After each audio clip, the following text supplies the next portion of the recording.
جانے مسائل تو علماء سے پوچھیں، یہ حکم مبین ہم کو رب سے ملا ہے۔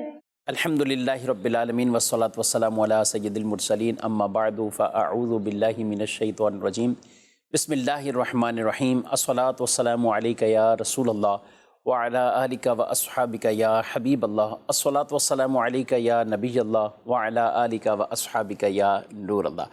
مدنی چینل کے ناظرین، پروگرام دارالفتاء اہل سنت میں آپ کو خوش آمدید کہتے ہیں۔ اول تاخیر ہمارے ساتھ اس پروگرام میں شامل رہیے، انشاءاللہ بہت سا علم سیکھنے کو ملے گا۔ اللہ پاک ہم سب کو علم نافع عطا فرمائے اور جو علم سیکھیں اس پر عمل کی توفیق عطا فرمائے۔ ابتداءً درود پاک کی فضیلت ہمارے پیارے رسول صلی اللہ علیہ وآلہ وسلم کا فرمان عظمت عالی شان ہے، ان اول الناس بی یوم القیامہ اکثرہم علیہ صلاۃ۔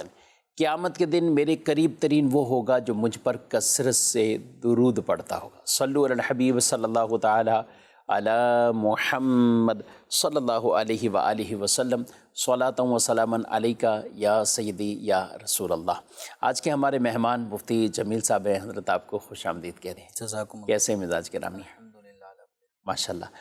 قربانی کے گوشت عام طور پر لوگوں کے پاس رکھے ہوتے ہیں اور یہاں تک کہ محرم کے ایام بھی آ جاتے ہیں، اور بعض اس پر بڑا ایک سوال کرتے ہیں کہ قربانی کے گوشت پہ کوئی نیاز فاتحہ کا سلسلہ ہو سکتا ہے یا نہیں ہو سکتا، اور بطور خاص محرم کے اندر بالخصوص اہل بیت اطہار رضی اللہ تعالی عنہم اجمعین، ان کے جو ایصال ثواب کے لیے ان کی بارگاہ میں نظر و نیاد پیش کرنے کے لیے اگر کوئی کھانے کا اہتمام کرتے ہیں تو کیا اس گوشت پر فاتحہ وغیرہ یہ سلسلہ ہو سکتا ہے؟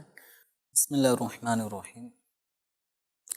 قربانی کے جانور کا گوشت اس کو باقی رکھنا، اب آگے کتنے عرصے تک وہ درست رہتا ہے اتنے عرصے تک اس کو باقی رکھنے میں کوئی مذائقہ نہیں ہے۔ اب آگے چل کے یہ ہے کہ ذی الحجہ کی 10 تاریخ کو اگر کوئی جانور اللہ کے نام پر قربانی کے طور پہ ذبح کیا گیا اور اس کا گوشت آگے محرم الحرام میں جو اہل بیت اطہار کے ایصال ثواب کے لیے جو لنگر کیا جاتا ہے، بطور خاص کھچڑے کا اہتمام ہوتا ہے، تو اس میں جس طرح دیگر حلال اشیاء گوشت کا استعمال کیا جا سکتا ہے، تو قربانی کے جانور کے اس گوشت کا استعمال کرنے میں بھی کوئی مذائقہ نہیں ہے۔ لیکن یہ دیکھ لیا جائے کہ گوشت کو محفوظ رکھنے کا جو ذریعہ ہے وہ ہمارے یہاں پہ ڈیپ فریزر یا فریج ہوتا ہے، اور اس میں بھی اگر پراپر طریقے سے لائٹ آ رہی ہو تو پھر وہ گوشت کسی حد تک ایک لانگ ٹائم تک درست رہ سکتا ہے۔ لیکن اگر لائٹ جانے آنے اور یہ سلسلہ اگر دراز ہو جاتا ہے تو پھر اب اس گوشت کے اندر کچھ خرابی طبی اعتبار سے بھی پیدا ہونا شروع ہو جاتی ہے۔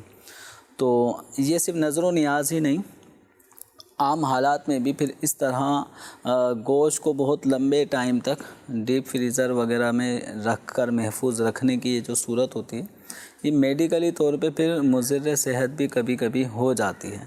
تو اس کا بھی خاص خیال رکھیں کہ کہیں آپ نے 10 کلو 15 کلو یہ گوشت کا اہتمام آپ نے محرم الحرام میں کرنا ہے اور درمیان میں اس کو استعمال بھی نہیں کیا جا رہا، تو کہیں ایسا نہ ہو کہ جب وہ وقت آئے جس وقت آپ نے استعمال کرنے کی ایک نیت کی ہے، تو کہیں ایسا نہ ہو یہ گوشت اس کھچڑے میں ڈالنے کے قابل رہے یا نہ رہے۔ ٹھیک۔ تو اتنے طویل عرصے تک گوشت کا استعمال ویسے بھی منع ہی کیا جاتا ہے۔ جو ہمارے ہاں طریقہ کار گوشت کو محفوظ رکھنے کے ہیں وہ اتنے لینتھی اور طویل نہیں ہیں۔ تو لیکن اگر کوئی بہتر انداز سے اس گوشت کو محفوظ رکھ کر آگے طویل عرصے تک بھی لے کے جانا چاہے اور اس میں مختلف مواقع پر ایصال ثواب کی محافل وغیرہ میں اس گوشت کو استعمال کرے تو اس میں کوئی مذائقہ نہیں ہے۔ ٹھیک ہے، بیسک یہ ہے کہ فاتحہ کے اندر استعمال ہو سکتا ہے۔ بالکل ہو سکتا ہے، ایسا نہیں ہے کہ مطلب یہ قربانی کا جانور ہے، اللہ تعالیٰ کے نام پر ذبح ہو گیا، اب آپ ایصال ثواب کی کسی بھی لنگر کی صورت میں یا کھانا کھلانے کی کوئی صورت بناتے ہیں تو اس میں استعمال نہیں کر سکتے۔ تو اگر کوئی اس طرح کا نظریہ رکھتا ہے تو اس کا یہ نظریہ غلط ہے، فاسد ہے۔ ایک حلال چیز ہے اس حلال شے کو ایصال ثواب کے کھانے پینے کے مواقع پر استعمال کرنے میں کوئی حرج نہیں ہے۔ اچھا، یہ تو آپ نے کچھ خارجی چیزیں بیان کی نا کہ وقت گزرنے کے ساتھ ساتھ اس میں کوئی نقصان کے اثرات ہو سکتے ہیں، ممکنہ صورت میں ہو سکتے ہیں، طبی حوالے سے اس کو دیکھ لیا جائے۔ جو لوگ یہ نظریہ رکھتے ہیں نا فاتحہ میں استعمال نہیں ہو سکتا، یا وہ تو پھر عید والے دن بھی یا عید کے اگلے دن بھی اگر کریں گے تو وہ اس میں بھی کہتے ہیں کہ نہیں بھی اب یہ تو قربان ہو چکا، اب فاتحہ کے لیے آپ کوئی الگ سے انتظام کریں، تو وہ ان دنوں میں بھی منع کر رہے ہوتے ہیں۔ تو یہ منع کرنا ان کا بلا وجہ ہے اور بے جا ہے۔ اس طرح کے جو بھی احکامات ہوتے ہیں ہمیں خود علماء دین سے، مفتیان کرام سے پوچھنے چاہیے، نہ کہ از خود دوسروں کو بتا دیں، ان کو بھی کنفیوز کر دیں اور پریشانی کے اندر مبتلا کر دیں۔ ایسا نہیں کرنا چاہیے۔ بڑھتے ہیں ناظرین کے سوالات کی طرف، دیکھتے ہیں کیا پوچھنا چاہتے ہیں۔ میرا نام حمزہ اتاری ہے۔ مفتی صاحب سے سوال یہ ہے کہ اگر کوئی عورت حالت ماہواری یعنی ناپاکی کی حالت میں ہے اور اس کا نکاح پڑھایا جاتا ہے تو کیا یہ نکاح پڑھنا جائز ہے؟ جی، نکاح کے حوالے سے عورت اگر شرعی عذر میں ہو تو عقد نکاح میں کوئی حرج نہیں ہے۔ اس حالت میں بھی اگر کسی عورت کا نکاح ہو گیا ہے تو نکاح ہو جاتا ہے۔ نکاح ہو جاتا ہے۔ نکاح ہو جاتا ہے۔ نکاح کے اندر کوئی ایسی چیز نہیں ہے کہ جو ناپاکی کے اندر جس کو پڑھنا منع ہو یا کوئی اس طرح کا؟ کیونکہ نکاح کے اندر کوئی ایسی چیز نہیں ہوتی کہ مرد سے یا عورت سے قرآن پاک کی صورتیں سنی جائیں، پڑھی جائیں، تو نکاح کے اندر ایسی کوئی چیز نہیں ہے۔ بس نکاح میں یہ ہے کہ ایک عورت سے اس کے جو ولی، سرپرست یا ایک انہی لڑکی والوں کی طرف سے، لڑکی کی طرف سے اجازت لے کر آنے والا وکیل، بس یہ ایک اہم چیزیں ہوتی ہیں، اور یہ لڑکی سے اجازت لے کر آتے ہیں، اور قاضی جو نکاح پڑھانے والا ہوتا ہے عمومی طور پہ فریقین کو معلوم ہوتا ہے کہ یہ جو وکیل آیا ہے یہ وکیل نکاح نہیں پڑھائے گا، یہ وکیل قاضی صاحب کو نکاح پڑھانے کی اجازت دے دیں گے، اور قاضی صاحب جو عقد نکاح کی محفل میں بیٹھے ہوئے ہوتے ہیں، لڑکا دولہا بھی وہیں ہوتا ہے، اور اجازت ملنے پر وہ اس دولہے سے ایجاب قبول عقد نکاح کر دیتے ہیں، اور یوں نکاح منعقد ہو جاتا ہے۔ تو نکاح کے اندر کسی قسم کی صورتیں پڑھنا یہ نہیں ہے کہ ذہن میں سوال پیدا ہو کہ شرعی عذر کے دنوں میں عورت تو یہ صورتیں نہیں پڑھ سکتی۔ اچھا، کلمہ شریف پڑھاتے ہیں بعض جگہوں پہ؟ کلمہ شریف کا پڑھانا یہ اچھی بات ہے، اور تجدید ایمان کا احادیث کریمہ میں ذکر بھی موجود ہے کہ وقتاً فوقتاً ہمیں تجدید ایمان کی ترغیب بھی دلائی گئی ہے۔ تو عقد نکاح ایک ایسا موقع ہے جس میں تجدید ایمان کے اہمیت کو اجاگر کیا جا سکتا ہے، ٹھیک ہے، کہ نکاح ایمان کے تحفظ کا ایک ذریعہ حدیث مبارکہ میں بیان کیا گیا ہے۔ تو جب یہ ایک ایمان کے تحفظ کا ذریعہ ہے، اور سابقہ زندگی میں انسان جہاں بے شمار گناہ میں اگر مبتلا بتقاضِ بشریت رہا ہے، تو کہیں ایسا نہ ہو زبان سے کوئی ایسی بات نکل گئی کہ جو کفر کے زد میں آتی ہو، یا کوئی ایسا کام سرزد ہو گیا جو کفر کے زد میں آتا ہو اور آدمی کو اس کی خبر نہ ہو۔ تو لہذا ایسے موقع پر اگر احتیاطی طور پر تجدید ایمان کر لیا جائے تو یہ زیادہ بہتر ہوتا ہے، کیونکہ نکاح ایمان کے تحفظ کا ذریعہ، اور اس موقع پہ تجدید ایمان کر لینے سے بہت سارے لوگوں کو بھی تجدید ایمان کی ترغیب ملتی ہے۔ تو تجدید ایمان ہو، کلمہ شریف پڑھایا جائے، اور سابقہ گناہوں سے توبہ وغیرہ کی بھی ایک صورت بنا لی جائے، تو پھر یہ کہ ایک نکاح کا جو موقع ہوتا ہے یہ لوگوں کی توجہ شوہر کی طرف ہے، ایجاب قبول کی طرف ہے، پھر وہ مسائل بھی ایسے موقع پر اہم کچھ بیان کیے جا سکتے ہیں مختصراً، اور پھر دعا میں لوگ شریک ہوں گے، تو ایک اچھا موقع ہوتا ہے جس میں لوگ ایک طرح سے فری ہوتے ہیں اور ان کو کوئی اچھی بات اس موقع پہ سکھائی جا سکتی ہے۔ ٹھیک ہے، تو اگر کوئی اس طریقے سے کسی جگہ پہ خواتین سے بھی جب وہ اجازت لیتے ہیں تو وہ کلمہ پڑھاتے ہیں، تو اس مخصوص پیریڈ میں یا مخصوص ایام میں کلمہ شریف کی ذکر و اذکار کی اس کی کوئی ممانعت نہیں؟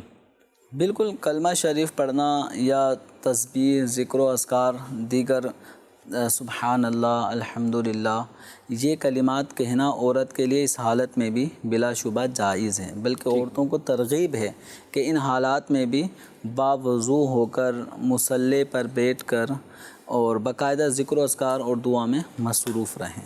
تو بیسک جمیل صاحب یعنی نکاح میں کوئی مذائقہ نہیں ہے، یعنی نکاح ہو جائے گا اور اس کیفیت اور اس حالت میں بھی ہو جائے گا. جی جی. اچھا، بعض اوقات رخصتی فوراً ہوتی ہے، بعض اوقات فی الفور رخصتی نہیں ہوتی. جہاں فی الفور رخصتی نہیں ہے وہاں تو ایسے معاملات نہیں ہیں، اور جہاں فی الفور رخصتی بھی ہے یعنی نکاح ہے اور اسی میں ہی رخصتی ہے، تو پھر اس نکاح کے بعد کے معاملات میاں بیوی کے حوالے سے جو شریعت مطہرہ کے اس کے احکامات اور جو ممانت ہیں اس کا بھی لحاظ رکھنا ہوگا.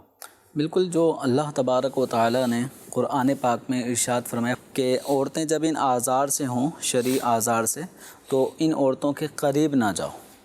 تو یہاں پہ ازدواجی معاملے کی ممانعت فرمائی گئی ہے. تو عقد نکاح ہو جانا اس حالت میں یہ ایک الگ حکم ہے، لیکن ازدواجی معاملات ان حالات میں یہ کرنے کی اجازت نہیں ہے، حرام ہے. ٹھیک جی، مزید سوال. فرض نماز کی تیسری اور چوتھی رکعت میں اگر الحمد شریف کے بعد بسم اللہ شریف پوری پڑھ لی بھول سے یا قصدن کر کے اور پھر رکوع میں گیا تو کیا سجدہ سہو واجب ہوگا؟ یہ سہو ہے، یہ سہو ہے، کیا ہے، اور اس صورت میں لازم ہوگا؟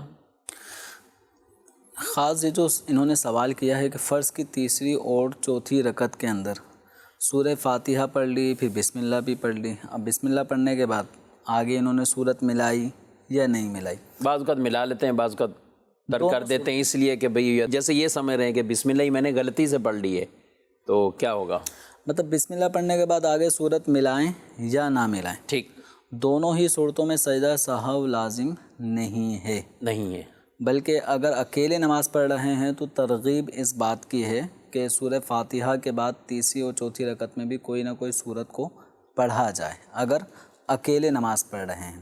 سجدہ سہو کرنے کی یہاں پہ کوئی صورت نہیں بنتی، اور یہ سجدہ سہو نہیں ہے.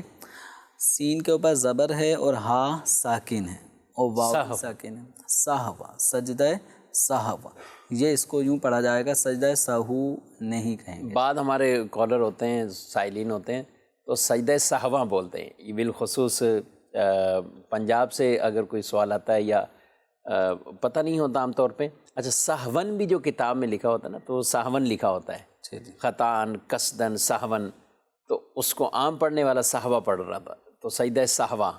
تو درست لفظ سجدہ سہو، یعنی ایسی غلطی جو بھول کر کوئی واجب چھوٹ جائے، بھول کر کوئی واجب ترک ہو جائے، تو اس کی تلافی کے لیے، اس کو نماز کو درست کرنے کے لیے شریعت مطہرہ نے جو سجدہ رکھا ہے وہ سجدہ سہو ہے. ہر غلطی پر سجدہ سہو نہیں ہوتا، اور کس پر سجدہ سہو ہوتا ہے نہیں، یہ بھی ہمیں علم ہونا چاہیے. نماز کے احکام قبلہ شیخ طریقت امیر اہل سنت دامت برکاتہم العالیہ کی اس کتاب کا مطالعہ ضرور فرمائیں، اور اس میں بالخصوص جو واجبات ہیں ان کا خیال رکھنا وہ اہم اور ضروری ہے. سنتوں کا بھی خیال رکھنا چاہیے، ان کے بھی ترک کی یوں پذیرہ ہی نہیں ہے، نہ ہی اجازت ہے کہ وہ اس کو ترک کرتے رہیں. لیکن ہم گفتگو کر رہے ہیں کہ سجدہ سہو کس پر لازم آئے گا، تو وہ خاص صورتیں ہیں. اچھا، بعض غلطیاں وہ بھی ہوں گی جمیل صاحب کہ جن پر سجدہ سہو کیا نماز ہی ٹوٹ جائے گی. اب نماز کے اندر فرض چھوٹ گیا، نماز کا کوئی اہم رکن چھوٹ گیا، تو بھی بعض سمجھ رہے ہوتے ہیں کہ میں نے سہو کر لیا تھا، سجدہ سہو کر لیا تھا. آپ کو بھی کہیں ملتے ہوں گے، یہاں تک کہ رکعت ایک کم پڑی کہتے ہیں سجدہ سہو کر لیا. اب اصل میں وہی بات ہے کہ شرعی مسائل سیکھتے نہیں ہیں، اپنے طور پر خود ہی فیصلہ کر لیتے ہیں کہ اس بارے میں یہ حکم ہوگا. اللہ تعالیٰ غفور الرحیم ہے، معاف فرمانے والا ہے، اور اس ذہن کو لے کر پھر اب جو غلطی ہوئی ہے اس کو درست نہیں کرتے. اور یہ سلسلہ صرف ایک آدھ دفعہ کا نہیں ہوگا، یہ بارہا اسی طرح ہوتا ہوگا، اور یہ لائف ٹائم یوں ہی چل رہا ہے. تو یاد رکھیں، نماز کے اندر کچھ فرائض ہیں، کچھ اعمال واجبات ہیں، کچھ اعمال سنت موقتہ ہیں، کچھ سنت مستحبہ ہیں. تو اسی طرف دوسری جانب اگر دیکھیں تو کچھ اعمال ایسے ہیں جن سے نماز فاسد ہو جاتی ہے، کچھ سے مکروہ تحریمی ہوتی ہے، کچھ سے مکروہ تنزیہی ہوتی ہے، کچھ سے خلاف اولیٰ ہوتی ہے. تو اس طرح یہ درجات ہیں.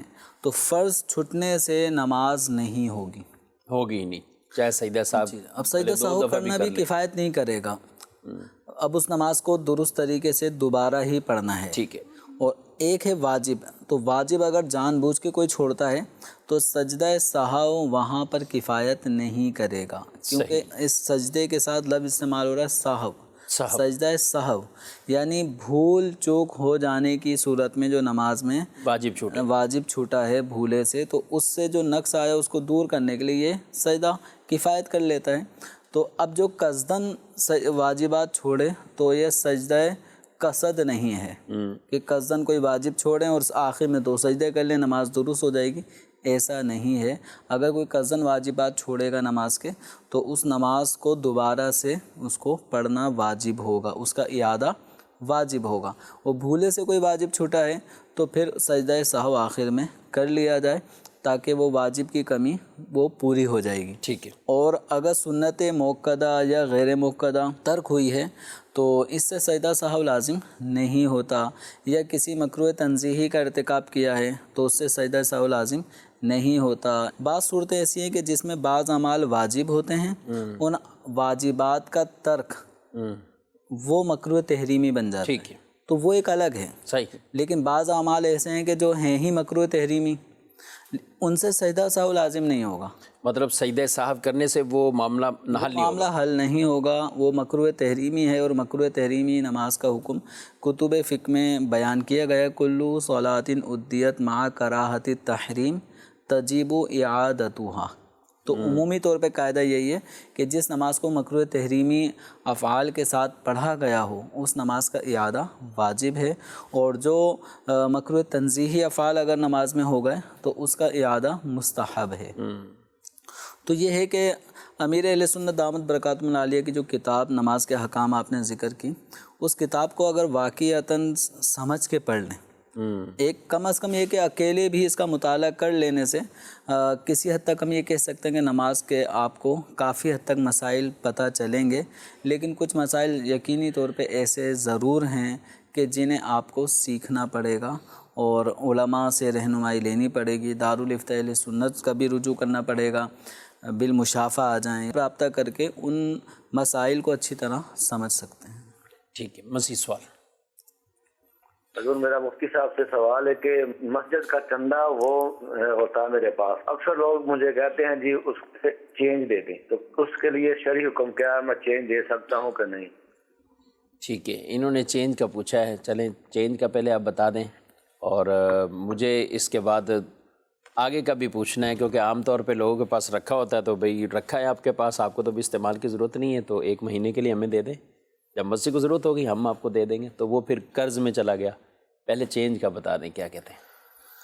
عمومی طور پہ جو مساجد کے اندر جو باکس بھی لگے ہوتے ہیں یا جمعہ یا ایسے مواقع پر جو فنڈ اور چندہ کیا جاتا ہے، تو ہر ایک آدمی اپنے بساط کے مطابق اس میں رقم ڈالتا ہے، کبھی 1000 کا نوٹ بھی آ جائے گا، 500، کبھی 50، کبھی 20، کبھی 10 روپے بھی آ جاتے ہیں، بکثرت آ جاتے ہیں 10 روپے، کبھی سکے بھی آ رہے ہوتے ہیں۔ جی ہاں۔ تو اب یعنی بڑی رقم کا محفوظ رکھنا یہ آسان ہے، کم جگہ گھیر کے ان کو حفاظت کرنا آسان ہے، بمقابلہ 10 کے نوٹ، 20 کے نوٹ، اس طرح سکے آ جاتے ہیں 2، 5 روپے کے، 10 روپے کے، تو ان کو سنبھالنا تھوڑا مشکل ہے۔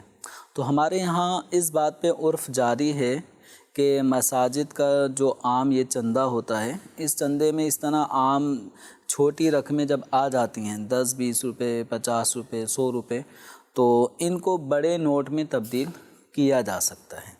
تو یعنی اگر کوئی 1000 روپے لے کر آیا یا 5000 روپے لے کر آیا، اور مسجد انتظامیہ عام طور پہ جمعے کے بعد جب یہ بیٹھتے ہیں تو کسی کو کھلا چاہیے ہوتا ہے، وہ 5000 کا نوٹ دے کے کہتا ہے کہ یہ مجھے اس کا چینج دے دیں، تو مسجد انتظامیہ کے لیے بھی اس رقم کو محفوظ کرنا آسان ہے، اور اس بندے کا بھی کام ہو گیا، اور اس پہ عرف جاری ہے۔ ٹھیک، اس میں کوئی مذائقہ نہیں، اس میں کوئی مذائقہ۔ اسی طرح بڑا نوٹ دیا اور کہا بھی آپ 500 روپے آپ رکھ لیں اور 4500 مجھے واپسی دے دیں، اس میں بھی کوئی مذائقہ نہیں۔ عمومی طور پہ جب چندے کے لیے باکس چل رہا ہوتا ہے تو اس میں اگر کوئی 1000 روپے میں سے 200 روپے ڈالنا چاہتا ہے تو وہ باکس میں 1000 روپے ڈال دیتا ہے اور 800 روپے لے لیتا ہے، اس میں کوئی مذائقہ، اس میں کوئی مذائقہ نہیں ہے۔ اچھا، دوسرا جو میں نے کہا کہ انہوں نے کہا میرے پاس جمع ہی ہوتے ہیں تو لوگ چینج لینے کے لیے آتے ہیں، تو اب اگر قرضہ لینے کے لیے آ جائیں؟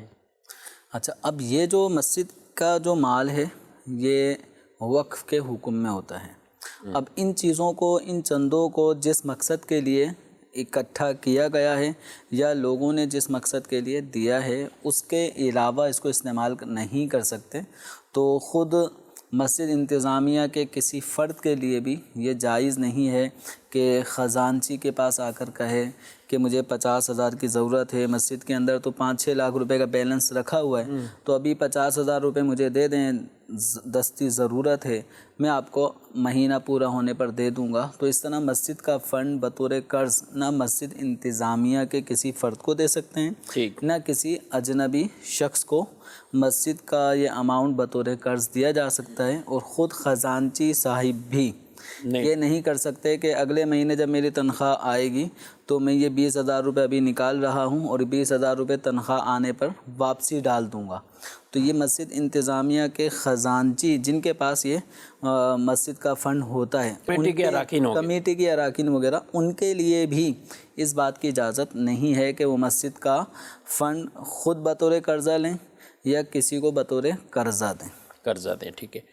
اچھا، چینج کرنے میں ایک مجھے مسئلہ اور یاد آیا، بعض اوقات یہ سارا کچھ چینج کرنے کی غرض ہے، یعنی بطور قرض تو نہیں ہوتا لیکن صورت وہ بھی قرض والی ایک طرح کی بنتی ہے کہ یہ سارا اکٹھا کیا تو ان کو پتہ ہے فلاں دکان والے کو ہم بھیجتے ہیں، یعنی یہ پیسہ سارا اکٹھا کیا، ابھی تک وہاں سے پیسہ نہیں آیا کہ بڑے نوٹ اس نے بھیجنے ہیں یا بڑے نوٹ اس نے دے دیے ہیں کہ آپ مجھے چینج دے دیں، بلکہ یہ پوری چینج اٹھا کے کھلے نوٹ ان کو دے دیے۔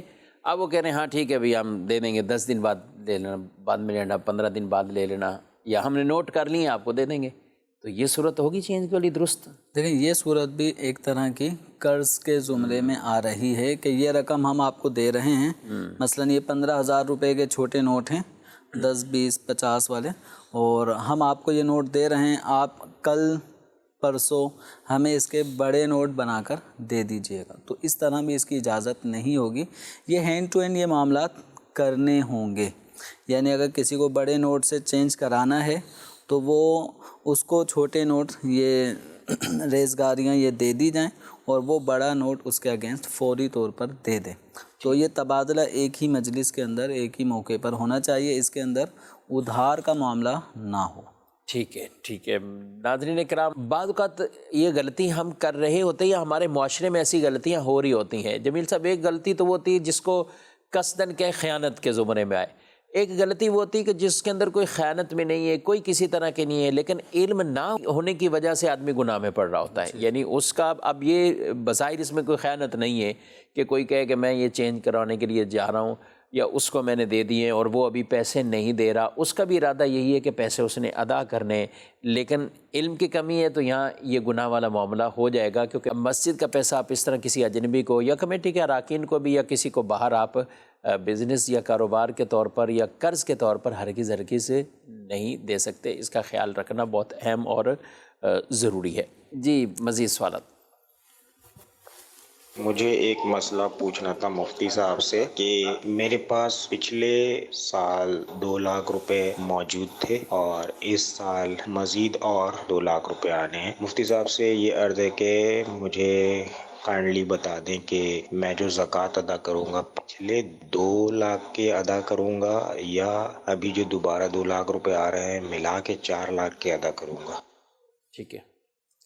دیکھیں، ان کے سوال کی نوعیت میں یہ بات واضح نہیں ہوئی کہ ان کا سال کب پورا ہوتا ہے۔ ٹھیک، اگر ان کا سال اس وقت پورا ہو چکا کہ ابھی مزید 2 لاکھ ابھی نہیں آئے تو 2 لاکھ روپے جو ان کے پاس موجود ہیں، اگر سال اسی پر پورا ہوا ہے تو پھر آپ کو ان 2 لاکھ روپے پہ 40واں حصہ 2.5% یعنی 5,000 روپے زکوٰۃ نکالنی ہوگی، اور اگر سال پورا ہونے سے پہلے مزید 2 لاکھ روپے اور آ گئے 4 لاکھ ہو گئے، اور ان 4 لاکھ پر سال گزرا اور یہ رقم قرض سے، حاجت اصلیہ، ضروریات زندگی سے فارغ ہے، تو اب 4 لاکھ روپے پر زکوٰۃ یعنی 10,000 روپے ادا کرنی ہوگی۔ اور جو رقم آتی ہے دوران سال تو ہر رقم پر سال گزرنا نئے سرے سے ضروری نہیں ہوتا، بلکہ جو 2 لاکھ پہلے سے ہیں ان کے بعد اگر 1 مہینے بعد بھی 50,000 آ گئے تو اب یہ 2.5 لاکھ ہو گئے۔ جو 2 لاکھ روپے کا سال چل رہا تھا اب وہ الگ سے 50,000 کا نیا سال شروع نہیں ہو جائے گا، وہ جو 2 لاکھ روپے اماؤنٹ تھی اس پر جو سال زکوٰۃ کا چل رہا تھا اس 50,000 کو اس کے ساتھ اٹیچ کر دیں گے، اور اگر آخری دن جیسے کل سال پورا ہو رہا ہے زکوٰۃ کے اعتبار سے اور آج 2 لاکھ روپے مزید آ گئے تو اب یہ 4 لاکھ روپے ہو گئے۔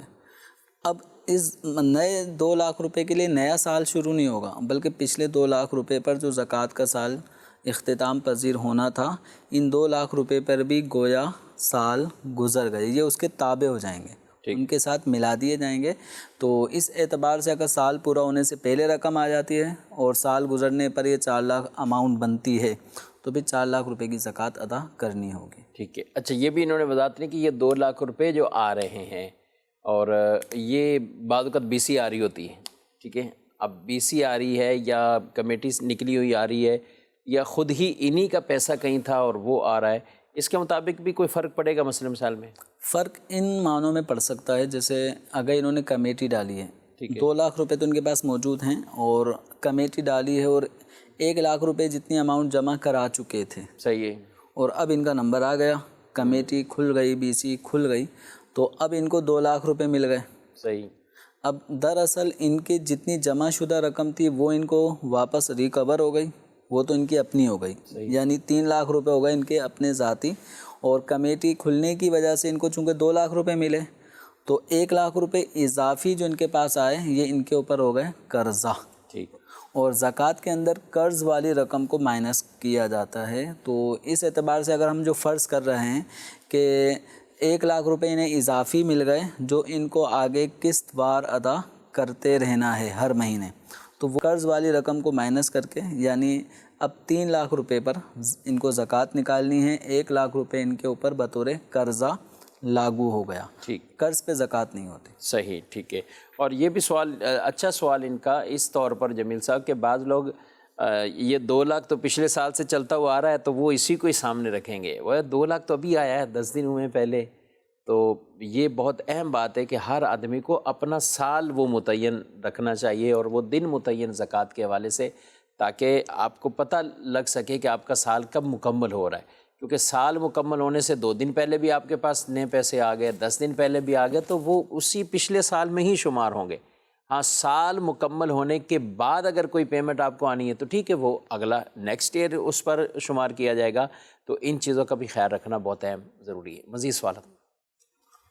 مفتی صاحب سے میرا سوال ہے کہ فجر کی نماز اگر قضا ہو جائے تو کس ٹائم تک پڑھ سکتے ہیں، مطلب قضا کس ٹائم پڑھتے ہیں؟ جی، فجر کی قضا ہو جائے تو فجر کی نماز جب قضا ہو جائے، جیسے آج کل جو باب المدینہ کراچی میں جو ٹائم چل رہا ہے وہ 5:52-53 پر سورج نکل رہا ہے، اور یہ آگے چل کے مزید ٹائم اب بڑھنا شروع ہو جائے گا، تو اب جب 5:53 پر سورج نکل رہا ہے تو اب اس ٹائم ہو گئی فجر کی نماز قضا اگر کسی نے ادا نہیں کی۔ سورج نکلنے کے 20 منٹ تک کا یہ دورانیہ مکروہ ہوتا ہے، ان اوقات وقت مکروہ میں نماز نہیں پڑھ سکتے، ٹھیک، اگر کسی نے پڑھی بھی تو دوبارہ سے اس کو پڑھنی پڑے گی۔ صحیح۔ جب یہ 20 منٹ کا دورانیہ طلوع آفتاب کے بعد گزر جائے اب فجر کی نماز کی قضا کی جا سکتی ہے۔ اب بہتر ہے سنت فجر بھی پڑھیں اور فرض فجر کے بھی ادا کریں، اور یہ سنت فجر کے ساتھ فجر کی قضا کرنے کا جو استحبابی حکم ہے کہ سنت فجر بھی پڑھا جائے، تو یہ زوال آفتاب یعنی ظہر کا وقت شروع ہونے سے پہلے ظاہر کبریٰ ایک مکروہ وقت اور آتا ہے، اس سے پہلے اگر کوئی فجر کی نماز قضا کرنا چاہے، مثال کے طور پہ باب المدینہ کراچی میں اگر کوئی 11-11:15 بجے سے پہلے فجر پڑھنا چاہتا ہے، یعنی پورے سال کے لیے سمجھ لیں، تو وہ سنت فجر بھی پڑھ لے، بہتر ہے، اور فرض فجر بھی پڑھ لے۔ تو اوقات مکروہہ جو ہیں، ایک سورج طلوع ہونے کے بعد سے 20 منٹ تک، ایسے ہی جب سورج عین سر پر آ جاتا ہے اور تقریباً وہ 38 سے 45 منٹ تک کا ایک دورانیہ ہوتا ہے، اس کو ظاہر کبریٰ کہتے ہیں، عوام اس کو کہتی ہے کہ زوال کا وقت ہو گیا، تو وہ وقت مکروہ ہے، اور ایک سورج غروب ہونے سے 20 منٹ پہلے کا جو وقت ہے یہ وقت مکروہ ہے۔ یہ 3 اوقات یعنی مکروہ اوقاتوں میں بڑے 3 اوقات ہیں، صحیح، ان میں کوئی فرض کوئی نفل نہیں پڑھ سکتے۔ صحیح۔ ہاں، آج کی اثر اگر کسی نے نہیں پڑھی اور اتنا تاخیر ہو گئی کہ سورج غروب ہونے کے قریب آ گیا تو اسے حکم ہے کہ اسی وقت میں عصر کی نماز ادا کر لے ورنہ قضا ہو جائے گی، اس دن کے جو اثر، اس دن کے اثر ہے، تو قضاء عمری اوقات مکروہہ میں بھی نہیں کر سکتے۔ ٹھیک ہے جی، بڑھتے ہیں مزید سوالات۔ جو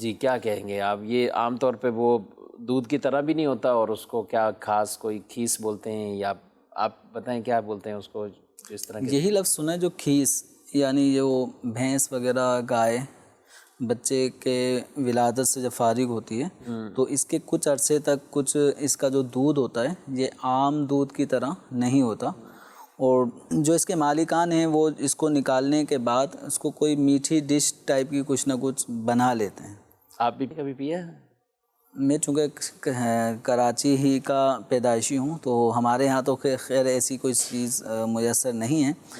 ایک دفعہ مدنی قافلے کے اندر سفر ہوا تھا پار کر میں، تو وہاں کوئی ایسی ڈش بنا کے لے کر آئے تھے کہ یہ ہمارے گائے نے جو ہے وہ ولادت ہونے کے بعد بچے کی، تو یہ ہم اس کو اس طرح سے اس کے دودھ کا استعمال کرتے ہیں۔ اچھا، اس کو بیچتے نہیں ہیں، یہ بطور خاص بکتا بھی نہیں ہے؟ بکتا بھی نہیں ہے، اور لوگ اس کو سمجھتے ہیں کہ یہ آپ نے بانٹنا ہی ہے، یا اس کی کوئی ڈش بنا کے آپ کو تقسیم ہی کرنی ہے؟ مطلب کوئی میٹھی ڈش جیسے کھیر وغیرہ اس طرح کی بنتی ہے تو وہ الگ سے کوئی اس طرح کے بنا کے لے کر آئے تھے، اور یہ پنجاب والے ہو سکتا ہے اس کو اچھی طرح سمجھتے ہیں اس کا اور کیا کیا استعمال ہو سکتا ہے۔ اچھا، پینے میں شرعاً کوئی مذائقہ نہیں؟ شریعت اعتبار سے کوئی مذائقہ نہیں ہے۔ ٹھیک ہے جی، مزید سوال؟ سوال یہ ہے کہ یہ جو خواتین گھر میں محفلیں کرتی ہیں لاؤڈ اسپیکر چلا کے دوسرے گھروں تک آوازیں جاتی ہیں، یہ جائز ہے؟ جی، لاؤڈ اسپیکر بڑی مشکل سے سمجھا ہے، لاؤڈ اسپیکر سے خواتین کا نعتیں پڑھنا کیا حکم ہے؟ لاؤڈ اسپیکر کا مطلب یہ ہے نا کہ آواز کو بلند کرنے والا آلہ، تو اب خواتین کا بلند آواز سے نعت اس انداز میں پڑھنا کہ غیر محرم تک اس کی آواز پہنچے، اور چونکہ جب نعت پڑھی جاتی ہے یا حمد شریف پڑھی جاتی ہے تو اس وقت لہجہ چینج ہو جاتا ہے، آواز میں ایک خوبصورتی سی پیدا ہو جاتی ہے، اور عورت کی یہ جو آواز ہوتی ہے جس میں سر پیدا ہو جائے، خوبصورتی آ جائے، تو یہ نغمے والی جو آواز ہوتی ہے یہ آواز پردہ ہے، غیر محرم کا اس کا سننا جائز نہیں، اور عورت کو اتنی آواز سے پڑھنا کہ غیر محرم سن رہا ہو تو عورت کے لیے بھی یہ جائز نہیں ہوتا۔ تو خواتین کو جو محافل کرنی ہے تو وہ اس انداز سے کرنی چاہیے کہ لاؤڈ اسپیکر وہاں استعمال نہ کیا جا رہا ہو، اور جس جگہ محفل نعت ہو رہی ہے تو وہاں کوئی غیر محرم تک ان کی آواز نعت پڑھنے کی نہ پہنچے۔ اس بات کا خواتین کو اہتمام کرنا چاہیے۔ یہ مسئلہ جب بیان کیا جاتا ہے تو بعض سمجھتے ہیں کہ شاید ہم خواتین کو محفل کا ہی منع کر رہے ہوتے ہیں،